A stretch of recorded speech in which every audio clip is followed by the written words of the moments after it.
Oregon State University, and I'm director of the Paradigms in Physics program there. What I'd like to do is tell you some of the lessons that we've learned about an upper division curriculum reform project that's been going on for 17 years at Oregon State. And one of the things I want you to notice is that we have had continuous funding from the NSF for that time. So there is money in this field if you're ambitious enough about what kinds of changes you want to make in the curriculum. And we're grateful to the NSF for that funding. All right. My first take-home message for you is that good teaching is like picking up someone else's baby. How many of you feel like you're good at picking up someone else's baby? Like we've got 2 people, three people. It's hard. The rest of you are a little cautious about it. You pick up the baby and they scream, right? So what is it that you need to know to pick up someone else's baby? The first thing is that you have to believe that this is going to be a good experience for both you and the baby. You have to believe it in your heart of hearts. Because when you're holding the baby close to you, they know whether or not you're uncomfortable. They pick it up from the stiffness in your body and your body language. Students are exactly the same. Students are exactly the same. If you walk into the room and you're not sure how good an experience it's going to be, they will pick this up. So let that help you think about how far outside your comfort zone you really want to go with these techniques that you're learning, and think about it as a slow process in terms of accumulating what it is that you're comfortable with. Yeah, the next thing you have to do is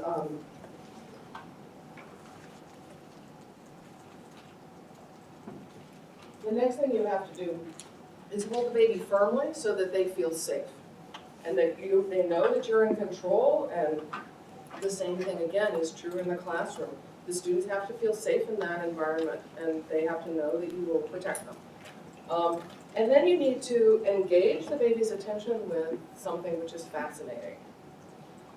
In those of you who have mostly experience with lower division courses, one of the things you'll realize is that students don't find physics fascinating. One of the big changes with the upper division, the upper division is that typically you're teaching majors, and it's a totally different thing. They will find the physics that you're doing fascinating. They will be intrigued. You're not fighting against that all of the time. The classes are smaller. The students are invested. This is what they want to do for their careers. So there are a lot of things that are complicated at the lower division that are not complicated at the upper division. Because the classes are smaller, think about many of the techniques that you've been learning, the clicker questions and ILDs and things like that, were designed for keeping a really large class engaged. Those techniques still work at the upper division level, but there are many other techniques that work at the upper division level that you might not have thought of. So that's sort of the purpose of my talk today. The content is a little more complicated, but you also have more courses. And if you can get all of your faculty teaching all of the upper division courses in line with doing active engagement, then you don't have to spend all that time every term trying to get the students to buy in. You set up classroom norms, and the students know that this is what's expected and what's going to be done.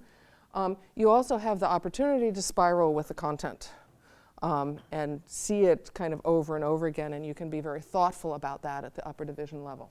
Okay, so what is my agenda today? My agenda is that I wanted to talk to you about some specific teaching principles that are what guide my teaching, and then talk about what teaching suggestions those principles invoke, and with some very specific suggestions.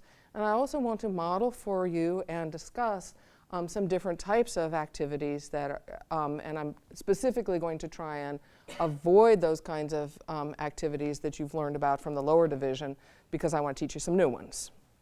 Okay. So the first teaching principle is that the students are far smarter than you think they are, but they know less. They know far less. How many of you have ever heard a lecturer say you learned this in kindergarten? Yeah, okay. Abandon that statement, all right? They didn't. And in fact, if you think back to when you learned this content, whatever you're talking about, probably you learned it in graduate school. And you're teaching undergraduates now, so don't expect them to have learned that. You know, ask them. And another place is mathematics content. If you think back, would they have learned this in their mathematics courses?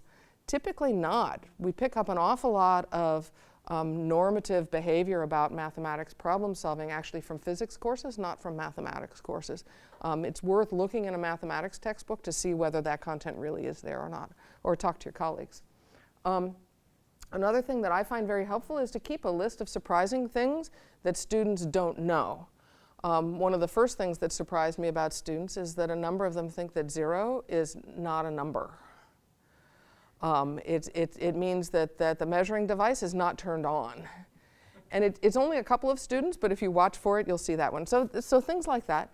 But there are other ones that I think are even more important in terms of designing curriculum around them.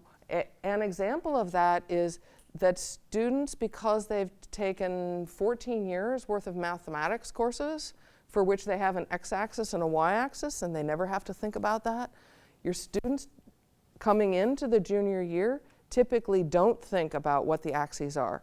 Whereas you as professionals, the first time you see a new graph, that's the first thing you ask is what is being plotted, right? Before you can even start to engage with what is the content on the graph, right? So that's something that you need to teach them.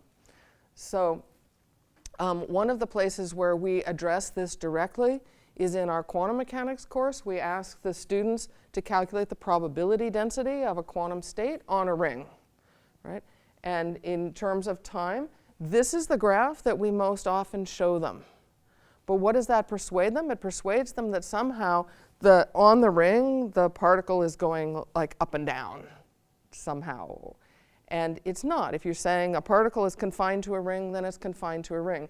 So the first representation that we actually show them is, here is the ring, and color is used to represent the value of the probability density, so that then they see that it's on the ring.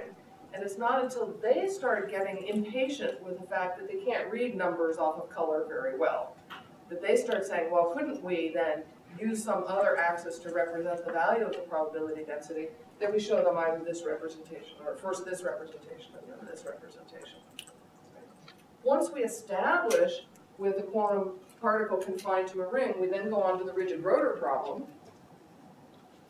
And in a rigid rotor, it's the same as a particle confined to a sphere.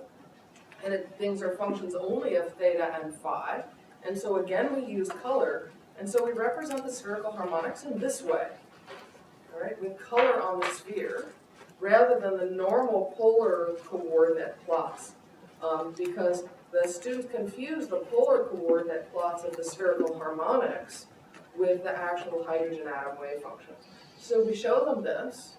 But if you develop an alternative representation that you think will be helpful to the students, they also need to learn to communicate with other people who haven't been trained that way. So we also will show them the polar coordinate plots for the spherical harmonic, but not until after they've worked with these for, in a couple of activities.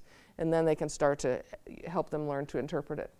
Then when we finally go to what are the states of the hydrogen atom, where you need all 3 coordinates of space to tell you where you're looking for the particle, then you need to use color to represent the probability density, or you need to do cross sections or something.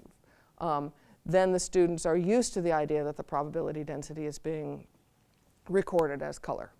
All right. What I've just shown you are the results of some simulations from activities that we've done in class. When you're doing simulations, you want to design for all activities, you want to design the experiences the students have based on known student problems, and that's where our physics education research colleagues are very valuable to us to tell us what it is that students are having trouble with. But you may need to design activities yourself to help the students overcome those problems. With regard to simulations, when you're thinking about them, you want to choose thoughtfully between 3 different kinds of simulations. Some of them are what I would call black box, which are the PhET simulations, for example, or simulations from the open source physics project, where what the students have is some beautiful picture that a professional has designed and a slider or sliders that allow them to explore parameter space in some way. Those exploring parameter space can be a very valuable experience, but the students don't actually know what went into the simulations. So if you really want them to understand the relationship between the equations that they're learning about and the pictures, then you might want to use something more open like Maple or Mathematica, where they actually can see the code and see the pictures that result from that. You can prepare or you can use some of ours where we have the code already and the students only need to click through it, but at least they're seeing the equations. Or you can leave it so that they have to do some of the coding themselves, all the way up to student-written code in a computational physics class. There's sort of that whole spectrum of how much the students put in.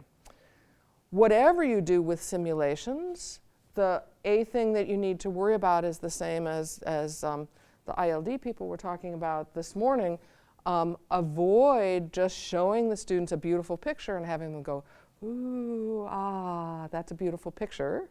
You need to ask some very specific questions that get the students to engage with that simulation in the same kind of professional way that you've learned how to do, but they haven't yet learned. All right, so you need to probe it with particular questions. Okay. Next teaching principle. Students have very little experience with geometric visualization. You can use simulations to do that. You can make the students draw diagrams. You can draw diagrams.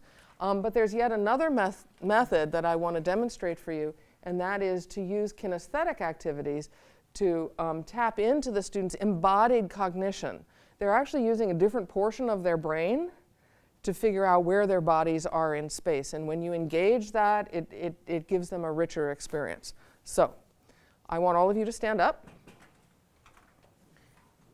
And each of you is a point charge. I want you to make for me a linear charge density.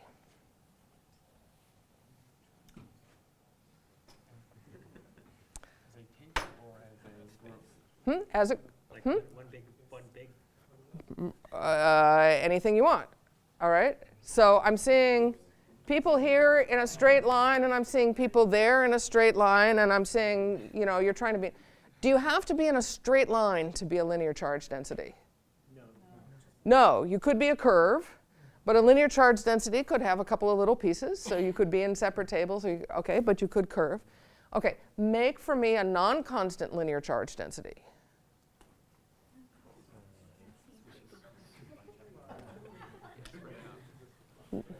Non-constant, okay, and now make for me a constant one.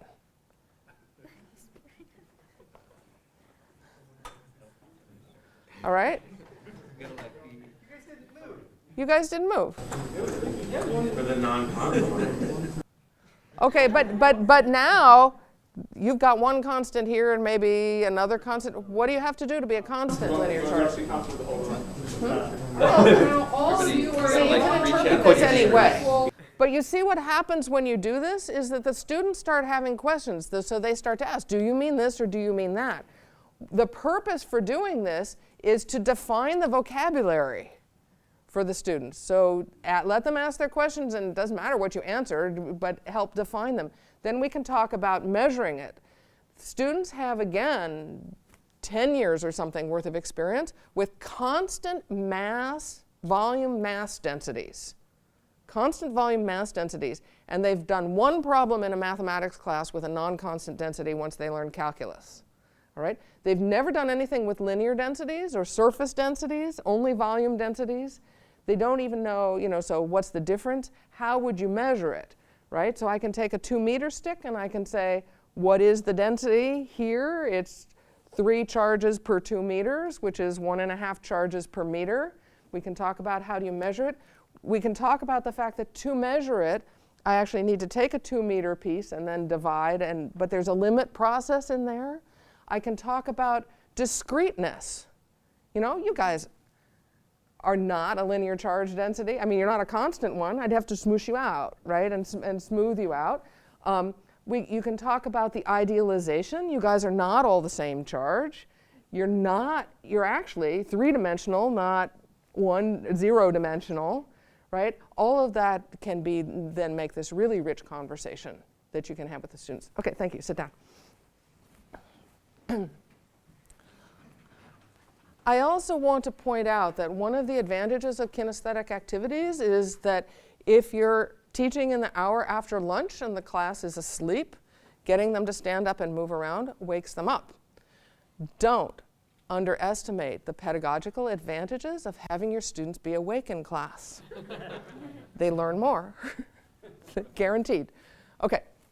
The next teaching principle is that it takes mental effort to bring information into working memory and to ask students to engage with information that's down in cold storage doesn't work. So you need to give them a moment of time to do that, and one great way of doing that is with individual small whiteboards. So I have only a few. I will ask, can you help pass these out? Who wants a board?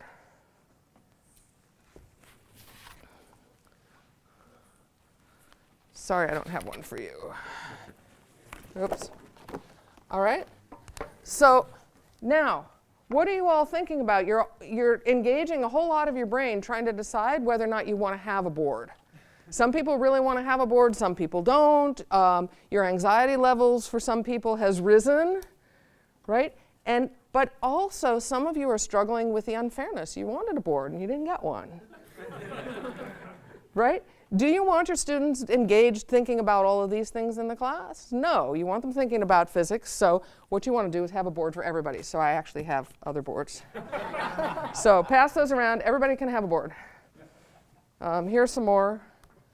Who still needs boards? One. And now we do have a little bit of, anybody else still needs a board? Okay.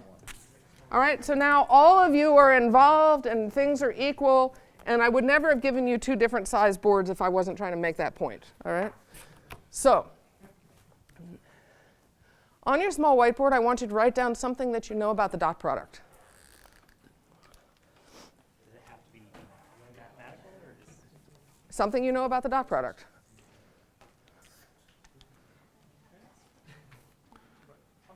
Okay, stop. All right, I want you to take a quick look at this board. If you are trying to pitch your product to a venture capitalist, is this the way in which you want to communicate? No, because you can't read it, right?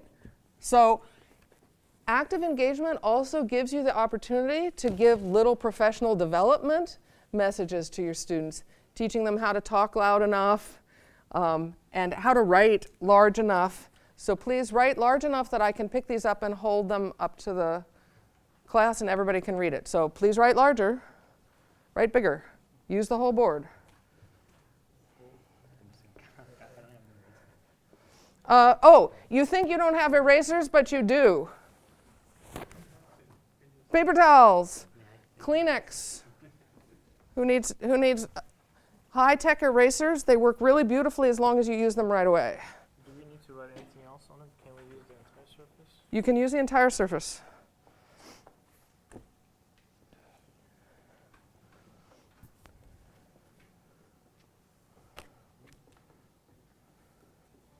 You can talk to your neighbors if you want.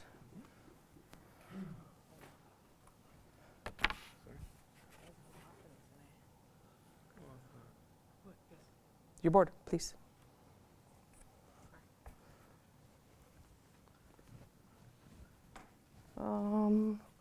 Wow, you guys are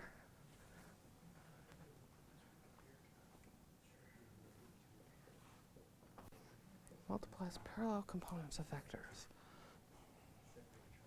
Okay, so what I do is I go around, let me have that one, please. Thank you. All right, so remember I talked about safety in the classroom? Here's a really typical example. A dot B is AB cosine theta, or A dot B is AB sine theta.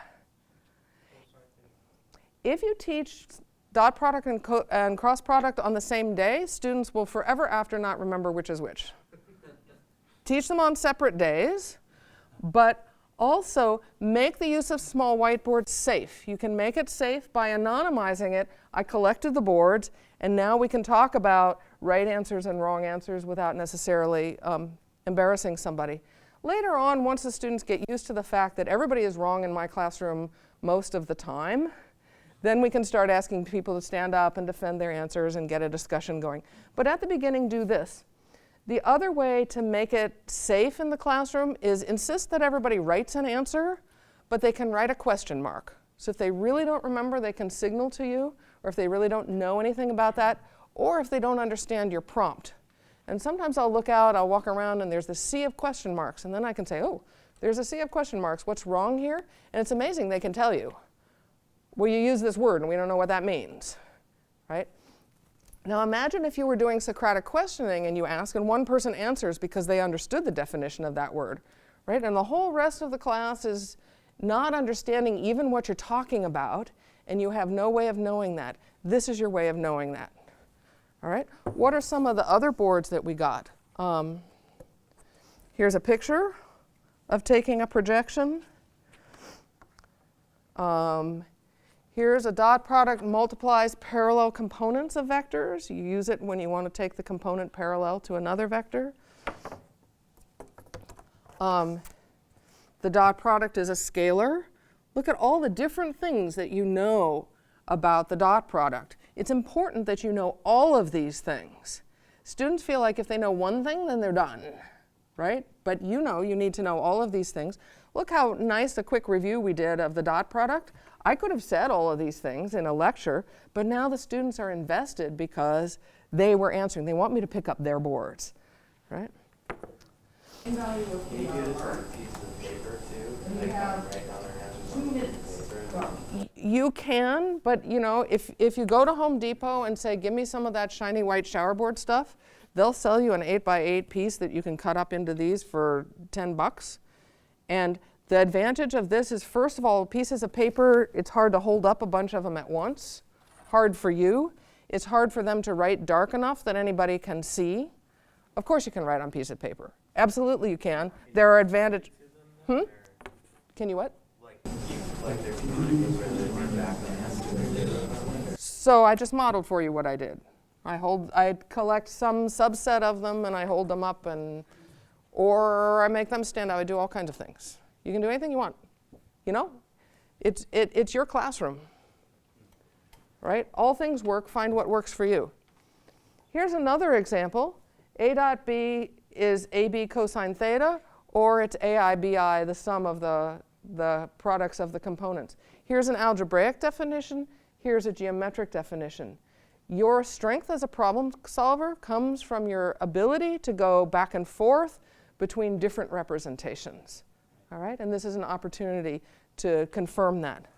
Now, if you want to maintain the anonymity when you give back the boards, don't try and give them back to the person who wrote them. Just, do you need a board? You need a board? Who else needs a board? All right, who else needs a board? Because you're going to erase the boards anyway, right? Just give them back whatever ones. Who else needs a board? Who else needs a board? Okay, so that's small whiteboards. Can we go on, Tim? Okay. What are the affordances of small whiteboards? It allows me to see if everyone's on the same page. The quiet members of the class are encouraged to participate. The students eventually start vying to get their answers chosen, so they'll automatically start trying to write down something different from their neighbors rather than the same, so that I'll pick them. It keeps everyone engaged and awake, and we get to talk about communication skills. I've talked about making it safe to be wrong. There are different types of questions. Yeah, we've covered that one. All right. The next teaching principle is don't try to answer a question that the students don't yet have. So think of the activity as an opportunity to prime the teachable moment. You want to have as many aha moments in your class as you can. All right? So if you lecture, you're telling them the answers, they don't have an aha. You want to stump them. so that they're paying attention. And then you want to help them figure it out. They go, oh, that's why it works that way. All right, so how can we do this? So I've, because we don't have a lot of time, I've already prepared your medium whiteboards for you. So now here's your instructions. X is this direction. Y is, positive X is this direction. Positive Y is this direction. You have a vector K. You have an origin marked on your board, and you have a vector K. I want you to imagine drawing a position vector from the origin to one of the points. Calculate for that fixed K and the position vector, calculate K dot R. We just decided that's a scalar. Right? Calculate K dot R and label the point with that number. Do it for all the points on your grid. When you're done, connect the points with the same value of K dot R. And you have 2 minutes. Go. And it's enough time. Go.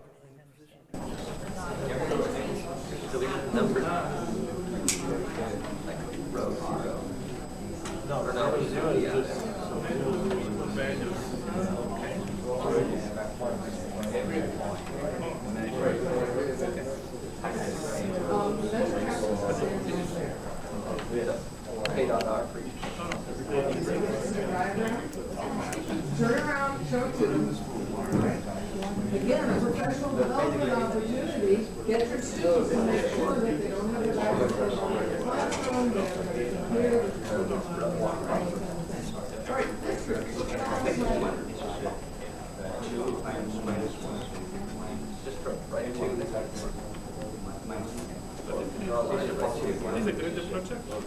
So just start with, what is this vector?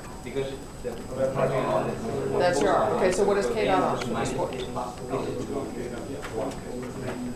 Okay, what's this one?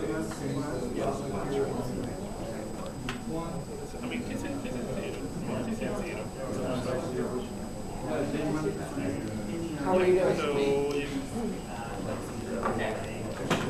Ah, okay. Do this one.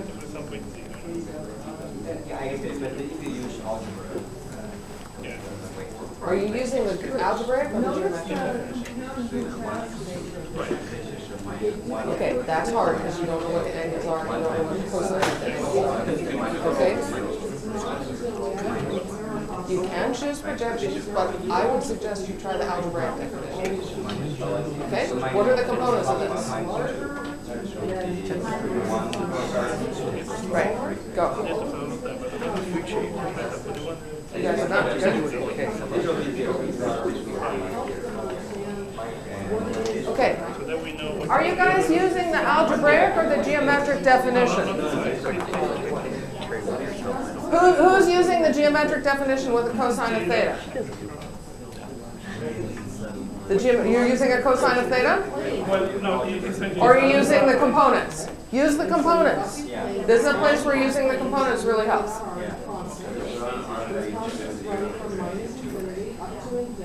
Okay, so connect the set of points with the same value of K dot R.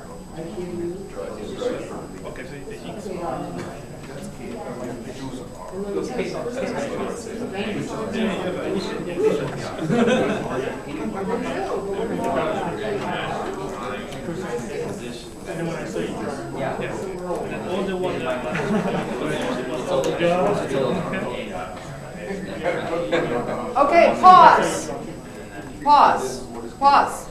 Okay, if you find that it's really hard to call the students back together, you probably need to give them a little more time. They're really engaged, that's fine. Because I'm on a strict time limit now, I'm gonna make you pause, but I think you all get the idea. K has some components, R has some components. This guy, stand up, this group, and tell us what you did here.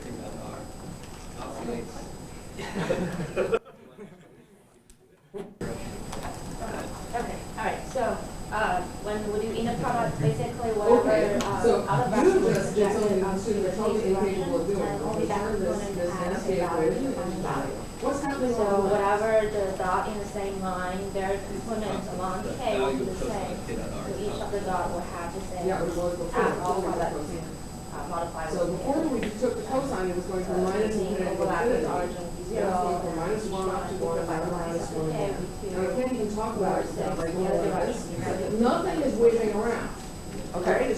The venture capitalist is standing over there, right? Did they get to see your diagram? Turn it around, show it to them, all right? Again, a professional development opportunity. Get your students to make sure that they don't have their backs to anybody in the classroom, that everybody can hear, that they're speaking loudly enough, all those kinds of things. All right, this group, tell us what you did. Starting to see a plane wave. When I do this with graduate TAs as a training exercise, they still don't see it as a plane wave.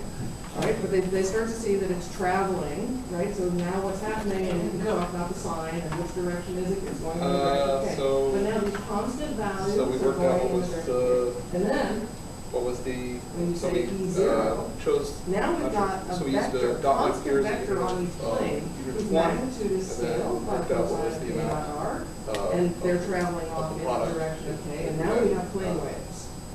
But think of all of the steps that you have to do to detangle this. We invented this activity when an optics professor in my department said, Okay, good. Notice the compare and contrast nature of this activity. I gave different groups different values of k, and so it's usually for undergraduates, it's not until we actually compare across several of them that they start to realize that these parallel lines are always perpendicular to k, and that as k gets larger, then the separation between the lines actually gets smaller. So all of these things come out in the whole class discussion. It's not actually the calculation that they did themselves. That helps them understand what it is that you're calculating, but it's the whole class discussion that brings out all of the geometry of what's going on. All right? So now suppose I gave you a three-dimensional grid. What would be different? Planes instead of lines. The lines would be planes. So now you have planes perpendicular to the direction of k. All right? And so you've got these planes, and on each plane, the value of k dot r is a constant. And the constants run from minus infinity up to infinity in the direction that k is pointing. All right? So now what happens if I give you cosine of k dot r? And let me tell you, the first time students see vector signs inside a cosine, they go, what is that? You get it?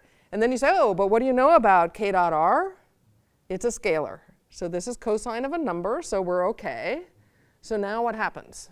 What's going on here? about an expression in words, an expression in equations, and an expression in diagrams. Direction of k. Okay. It's really important to ban pronouns from your classroom. You said it is oscillating, all right? And pronouns just lead to lots of mishearings of each other because we don't know what it is oscillating. So which it is oscillating? These two go back and forth. We got a really interesting thing, so that is the same as the equal sign. You can actually ask them to make R arrows between these increases things. along the direction of k. R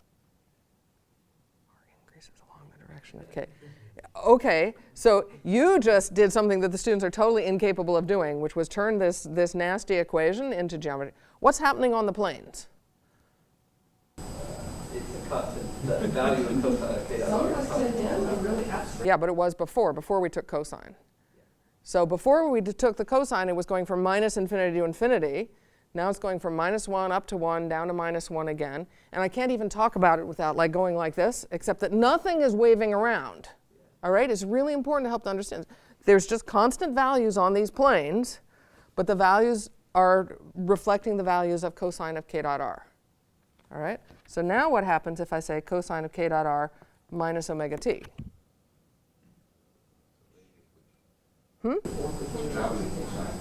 Is traveling. It's a plane wave, all right? So you're starting to see a plane wave.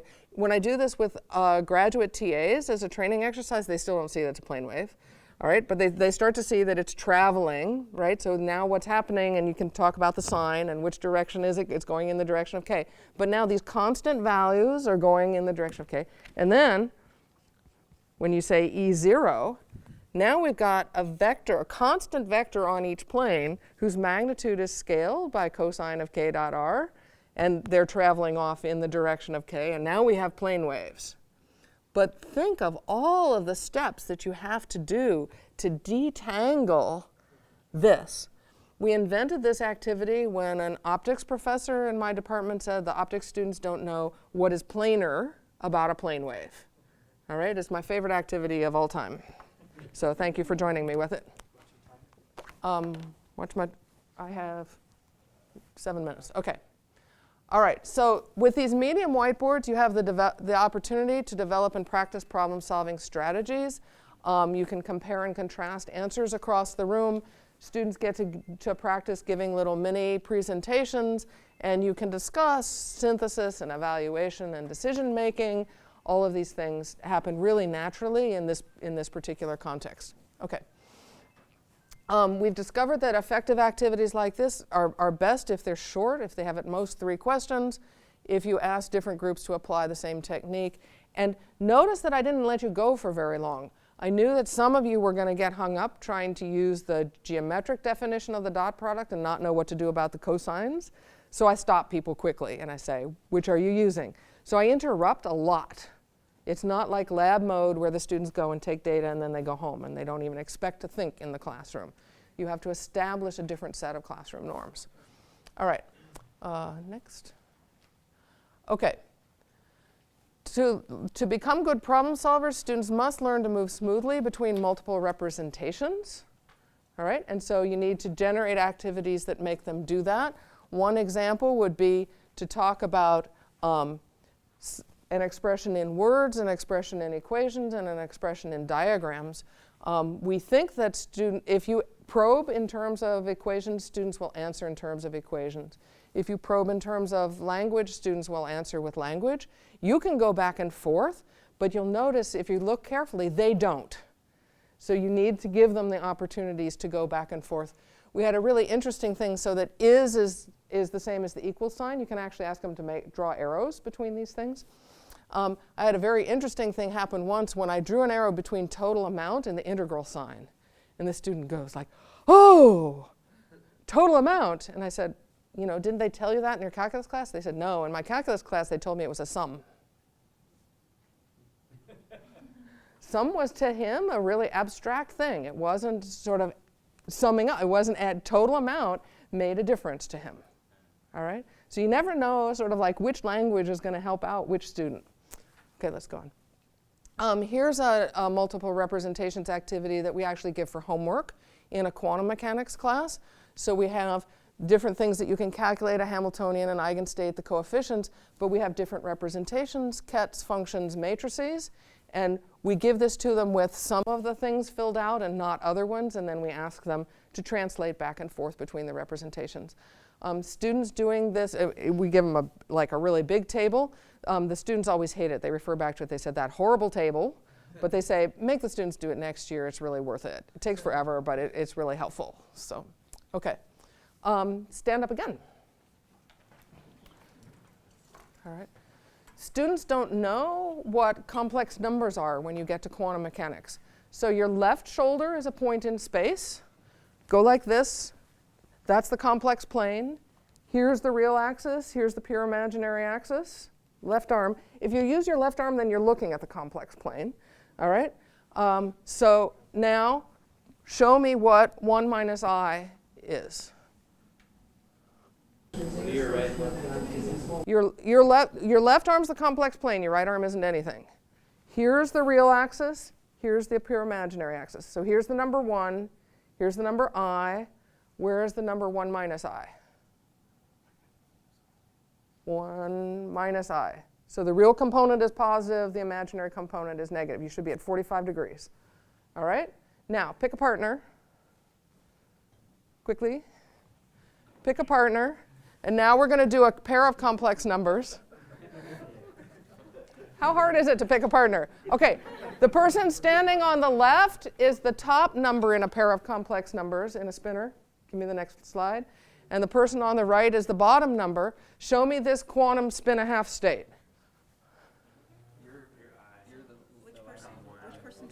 Top, bottom. Top component, bottom component. See how quickly I can look? These guys are still confused because you don't have partners. Okay, so you can just kib it. You can tell me who's got it wrong. All right? So now, in a quantum state, an overall phase is unphysical. All right? So show me all of the states that are equivalent to this one.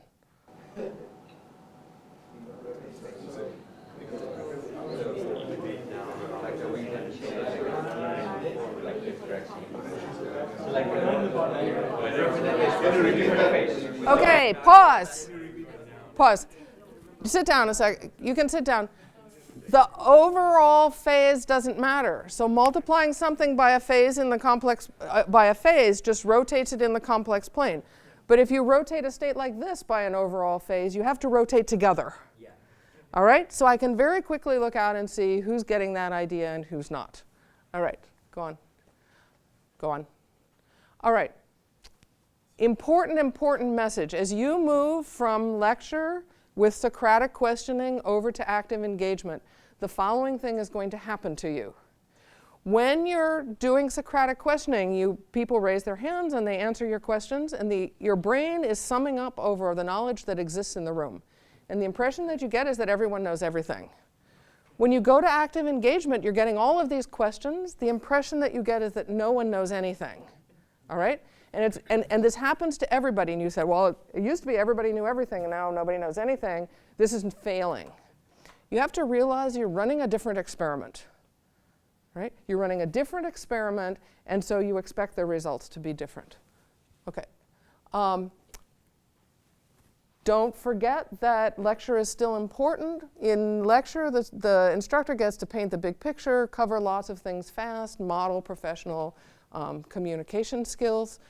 Use lecture, all right? But use active engagement as well and be thoughtful about it. One more thing. My last take-home message for you is that you are in this for the long haul. You're new faculty. You expect to have a whole career doing this. All right? You don't have to fix everything this year. I'm a completely different teacher now than I was 17 years ago. Completely different. All right? So join or build a learning community, preferably in your whole department. The fact that your department sent you here is a good sign that they're open to that. Make it safe for each faculty member to grow and develop new teaching skills in their own way and at their own speed. Use reflective practice. When you do something in the classroom, think about, did it work or not? Which parts of it worked? What do you want to keep? What do you want to change for the next time? A failure in the classroom is actually really good because then you get to figure out what do you not want to do again. All right? One more slide. Okay, we've got over 200 activities for you on the Portfolios Wiki. Don't forget about Compadre. We're not the only place that's developing activities for the upper division. Go searching for things. All right, yes? Do you sometimes, or do you usually make the questions somewhat vague, kind of, so it forces the students to think about it? I mean, you don't want to be Yeah, so there's a professional word for vague. It's called open-ended. So yes, you deliberately make the questions open-ended, and when the whole class looks at me like, oh, what are you saying? Then you make it a little more specific until people start to be able to answer it. But now you also said that lectures are important, but so far we've been hearing that lectures are kind of like a dirty word. Yeah, and I'm trying to counter that. You know, lecture is very fast, and you don't have time, particularly at the upper division level, you don't have time to cover everything.